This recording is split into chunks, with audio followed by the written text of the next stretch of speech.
You're not going to want to miss this episode of the AI Show where we talk all about scale AI transformation with Azure Essentials AI Center of Excellence guidance. My friend Cyril, make sure you tune in.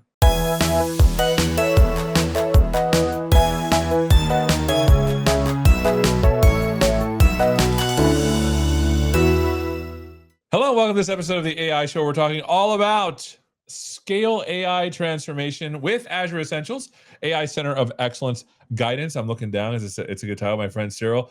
Welcome to another episode of the AI Show. I'm Seth Juarez, and today we're zooming out from the models and APIs and looking at the bigger picture, how organizations are scaling AI transformation from cool POC to this is how we do business. Today we're talking about something we don't always give enough airtime to, AI Centers of Excellence. Not just the tech, but the playbook for how to build sustainable, scalable, and secure AI capabilities across your organization. That's right. We're trading in move fast and break things for move smart. And lead the way here to talk us through this is Cyril Belikoff, Vice President, Solutions and Partner Marketing. How you doing, my friend? It's great to be here. Great to see you again. And thanks for having me. I'm super excited to talk about how we can help customers scale in this era of AI. All right, so let's start at the top. The why behind the AI Center of Excellence. We've all seen the hype cycle. Big AI ideas spark interest, maybe a demo or two, and then everything kind of stalls when it's time to scale. What's getting in the way, and how does this new CoE guidance help teams get unstuck? Yeah, that's right. We've seen this over and over and over.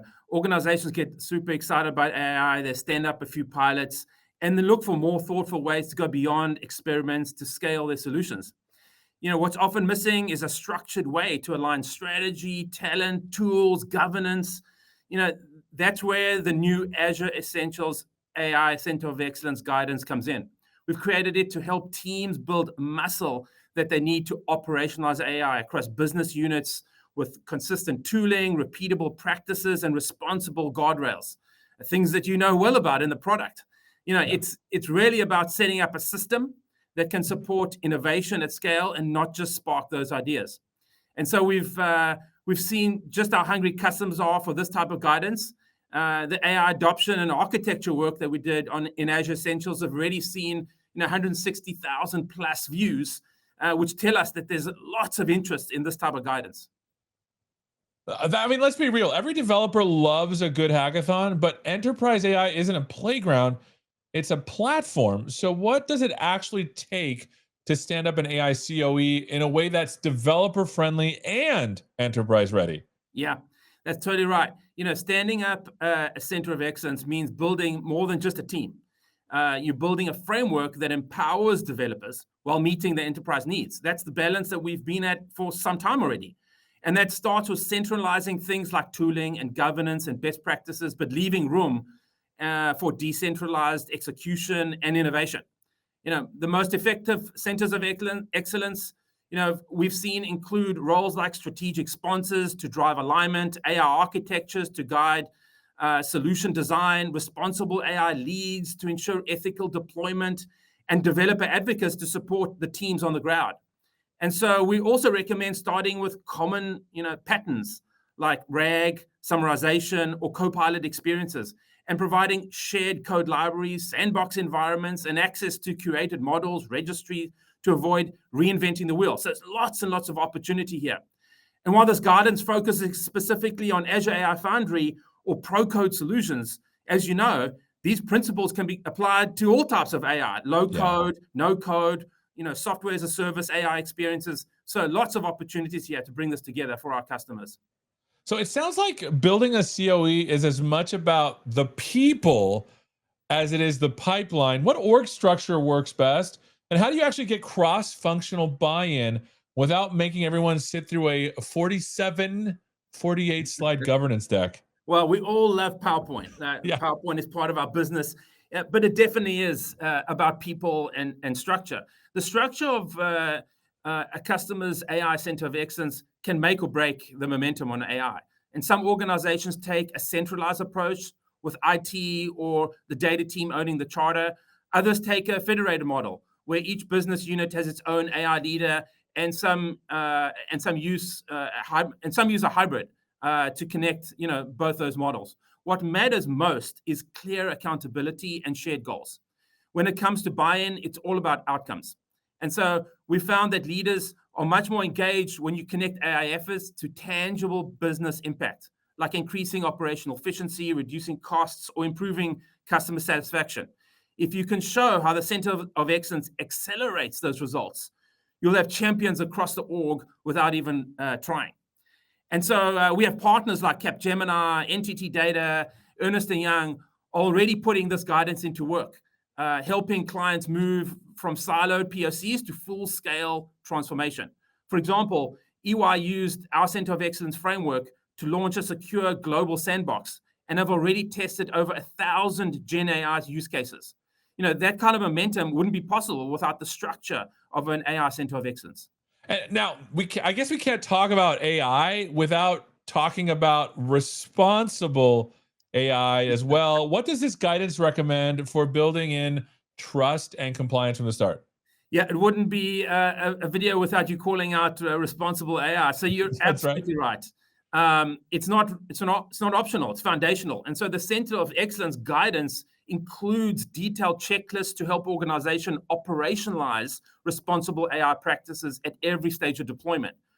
As you know, it's all going to happen in Azure AI Foundry, but you need that set of guidance and best practices that includes risk assessments, human-in-the-loop review processes, clear documentation, and transparency standards.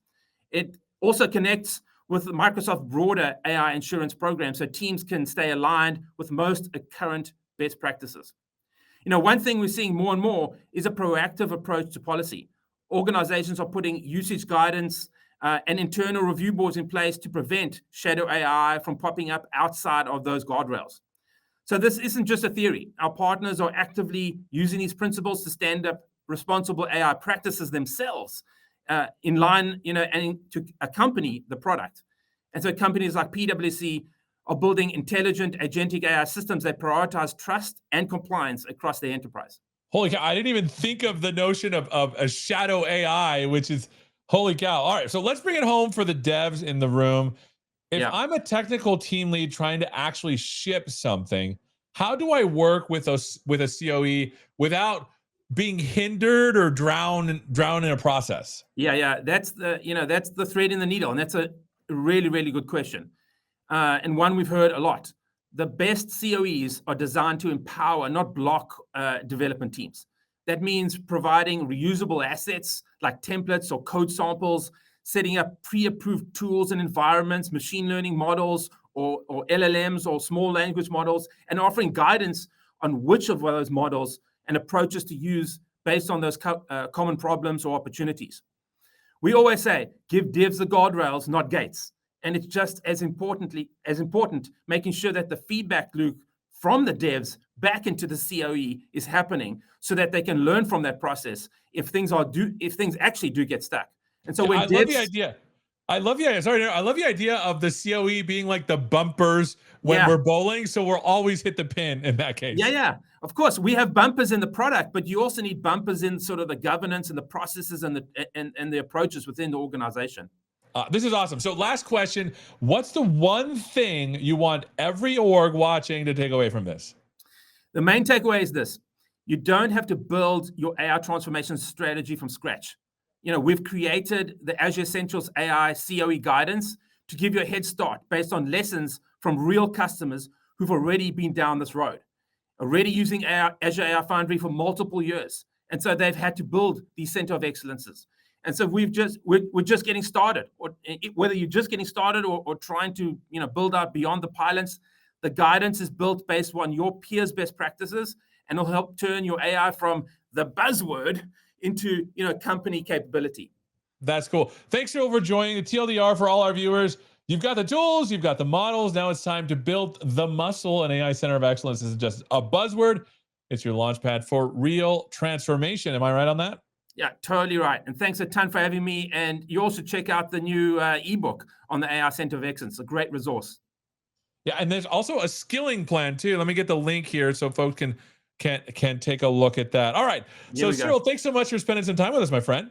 Thanks so much. Good to see you again. Also, make sure to check out the blog and stay tuned next month for more updates, insights. And let's be honest, probably some new models. Until then, go forth, build responsibly, and don't forget to stay tuned and subscribe to the AI Show. Thank you so much for watching. We're learning all about how to scale AI transformation with Azure Essentials, AI Center of Excellence guidance. My friend Cyril, thank you so much for watching, and hopefully we'll see you next time. Take care.